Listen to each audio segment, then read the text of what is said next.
महाराष्ट्र के पुणे जिले में स्थित एक प्रसिद्ध हिल स्टेशन है लोनावला। यह अपनी खूबसूरत हरियाली, झरनों, झीलों और प्राचीन गुफाओं के लिए मशहूर है।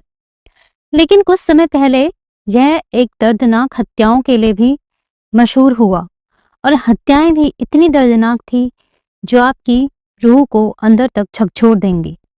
नमस्कार दोस्तों, स्वागत है आपका आज की नई क्राइम सीरीज में, जहां हम आपको सच्ची घटनाओं से रूबरू कराते हैं। आज हम आपको एक ऐसी दर्दनाक घटना के बारे में बताएंगे जिसने पूरे लोनावला को हिलाकर रख दिया। 3 अप्रैल 2017 को लोनावला के भूशी बांध और प्रशिक्षण नौसेना स्टेशन INS शिवाजी के बीच एक सुनसान जगह पर 2 लाशें निर्वस्त्र अवस्था में मिली। उनके सर से खून बह रहा था और उनके हाथों को पीछे की तरफ बांधा गया था। इनके शवों के बारे में जानकारी आदिवासी पशुपालक ने दी, जो उस समय अपने जानवरों को लेकर उस तरफ जा रहा था। पुलिस को जैसे ही इसकी सूचना मिली, वह वारदात की जगह पर आ गई। लाशों को देखकर पुलिस ने रेप की आशंका जताई। ये लाशें थी सिंहगढ़ यूनिवर्सिटी में पढ़ने वाले 2 छात्रों सार्थक वाकचौरे और श्रुति डूमरे की। इन दोनों की लाशों की शिनाख्त इनके पास से मिले दस्तावेजों से की गई। सार्थक अहमदनगर के राहुरी का रहने वाला था, जिसकी उम्र 24 वर्ष थी। वहीं 22 वर्ष की श्रुति डूमरे पुणे जिले के जुन्नर तालुक के ओटूर में रहती थी। दोनों इंजीनियरिंग के छात्र थे और सिंहगढ़ इंजीनियरिंग कॉलेज में अपने अंतिम वर्ष की पढ़ाई कर रहे थे। सार्थक मैकेनिकल इंजीनियरिंग का फाइनल ईयर का छात्र था और श्रुति फाइनल ईयर की कंप्यूटर इंजीनियरिंग की पढ़ाई कर रही थी। दोनों एक दूसरे को पसंद करते थे। श्रुति कॉलेज कैंपस के हॉस्टल में रहती थी और सार्थक ने एक प्राइवेट रूम लिया हुआ था। दोनों के शवों की पोस्टमार्टम रिपोर्ट के सामने आने पर पता चला कि श्रुति के साथ रेप नहीं हुआ है। इनके सर पर किसी वस्तु से हमला किया गया था। इनके पास से इनके फोन नहीं मिले थे, जिसके बाद पुलिस को यह केस लूटपाट का लगा। लेकिन इसके साथ ही पुलिस ने इसे लव ट्रायंगल से जोड़ा और इनके घर वालों पर भी शक जाहिर किया। पुलिस का अनुमान था कि शायद इनके रिश्ते को इनके घर वाले ना अपना रहे हों और कहीं इस वजह से भी इनकी हत्या ना हुई हो।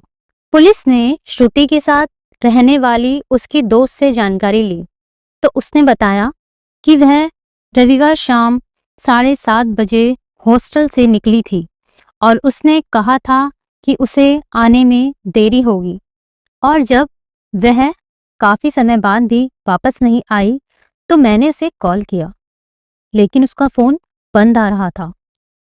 वहीं रात को जब वार्डन सभी कमरों की चेकिंग के लिए आई, तब उसे श्रुति के हॉस्टल में नहीं होने की जानकारी मिली।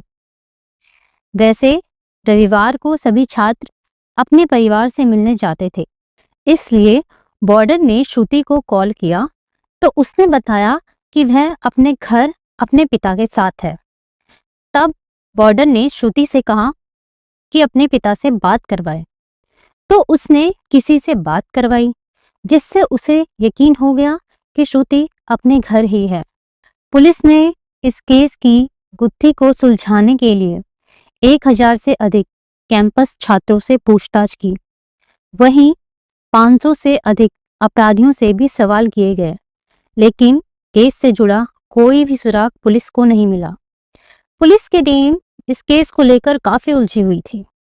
सार्थक और श्रुति के परिवार के सदस्यों से भी इनके रिश्ते के बारे में पूछा गया, तो यह बात सामने आई कि उनके प्रेम संबंध के बारे में उन्हें कोई जानकारी नहीं थी। इसके साथ ही श्रुति की एक डायरी भी मिली, लेकिन उस डायरी से भी कुछ नहीं मिला। श्रुति के मामा संतोष नायकवाड़ी ने जानकारी दी कि वह उनके घर की सबसे बड़ी बेटी थी और सबसे अधिक पढ़ी लिखी लड़की भी थी। कैंपस इंटरव्यू में उसका सिलेक्शन हो गया था और उसे एक IIT कंपनी में जॉब मिल गई थी। कॉलेज की पढ़ाई खत्म करते ही उसे अपनी ज्वाइनिंग करनी थी। उन्होंने कहा कि जब श्रुति कॉलेज में नहीं मिली थी तो कॉलेज प्रशासन को तुरंत उन्हें जानकारी देनी चाहिए थी ताकि वह अपनी बेटी को समय रहते संपर्क कर पाते और आज उसकी यह हालत न होती। समय धीरे धीरे बीत रहा था। 2 महीने का समय पुलिस इस केस को सुलझाने के लिए लगा चुकी थी, लेकिन पुलिस के हाथ खाली थे, जिसके बाद एक विशेष टीम SIT को यह केस सौंप दिया गया और इस केस से जुड़ी जानकारी देने वाले को 50,000 का इनाम देने की घोषणा की गई।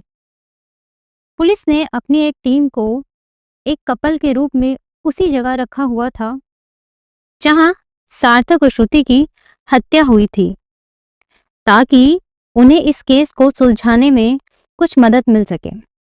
सार्थक और श्रुति के परिवार वाले बहुत दुखी थे।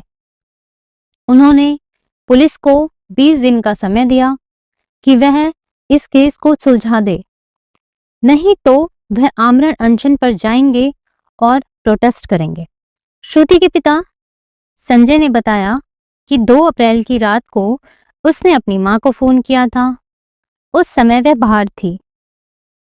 उन्होंने यह भी कहा कि मैं 29 मार्च को श्रुति को साड़ी देने उसके कॉलेज गया था, क्योंकि अगले दिन उसके कॉलेज में साड़ी का दिन था। तब मैं यह नहीं जानता था कि यह आखिरी बार होगा जब मैं अपनी बेटी से मिल पा रहा हूं। आखिर कैसे दर्द से दोनों के माता पिता गुजर रहे थे। उनकी आंखों में सपने थे कि जल्द ही उनके बच्चे अब उनके साथ रहेंगे और एक अच्छी खासी पोस्ट पर वह नौकरी करते देखेंगे। सार्थक के 2 खास दोस्तों शुभम पंडित और रोशन ने बताया कि वह इंडियन आर्मी में शामिल होना चाहता था, इसलिए उसने SSB की परीक्षा भी दी थी। इसके साथ ही वह एक एक्टर भी था जिसने कुछ डॉक्यूमेंट्री पर काम किया था। वहीं SIT पूरी जी जान से इस केस पर काम कर रही थी। तभी उन्होंने 2 अपराधियों आसिफ शेख और सलीम शेख को गिरफ्तार किया। 16 जून 2017 को इन्हें गिरफ्तार किया गया। शुरुआती समय में भी इन दोनों से पूछताछ की गई थी, लेकिन दोनों ने पुलिस को गुमराह कर दिया था। लेकिन सब इंस्पेक्टर अनिरुद्ध गीजे और कांस्टेबल अमर ने इन पर नजर रखी। सलीम ने अहमदनगर में अपनी बहन के घर पर होने की बात कही थी, जो झूठ पाया गया। इसके साथ ही इस केस से जुड़े 2 अहम गवाह भी सामने आए, जिसमें से एक गवाह ने आरोपी को अपने कपड़ों से खून के धब्बे हटाते हुए देखा था और अन्य गवाह ने सह आरोपी को किसी से हत्या का जिक्र फोन पर करते हुए सुना था। दोनों गवाहों के सामने आने से केस को मजबूती मिली। जब पुलिस ने इन दोनों से सख्ती से पूछताछ की तो उन्होंने बताया कि उन्होंने 2 अप्रैल की रात 9 बजे दोनों को देखा था। इनका इरादा लूटपाट का था। इन्होंने चाकू दिखाते हुए इन दोनों को डराया और कपड़े उतारने को कहा। जब वे श्रुति पर भी कपड़े उतारने का दबाव बनाने लगे तो सार्थक ने विरोध किया और इनके बीच हाथापाई होने लगी। इन्होंने इनके हाथ पांव बांध दिए और दोनों की हत्या कर दी। ये दोनों अपराधी ऐसे ही जोड़ी की तलाश में रहते थे और उनको निर्वस्त्र कर देते थे ताकि यह किसी भी तरह का कोई एक्शन न ले पाए और यह बड़े आराम से लूटपाट को अंजाम दे सके। इन्होंने कहा कि इनका इरादा हत्या का नहीं था, लेकिन जब श्रुति सार्थक के साथ हाथापाई होने पर चिल्लाने लगी तो इन्हें मौत के घाट उतारना पड़ा। इन लोगों की आंखों में जरा भी शर्म नहीं थी। इन्हें किसी भी बात का पछतावा नहीं था।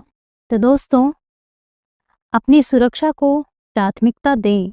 सुनसान इलाकों में जाने से पहले पूरी सावधानी बरतें। हमेशा परिवार या दोस्तों को अपनी लोकेशन की जानकारी दें। वहीं यदि कोई संदिग्ध व्यक्ति या गतिविधि दिखे तो तुरंत पुलिस को सूचित करें।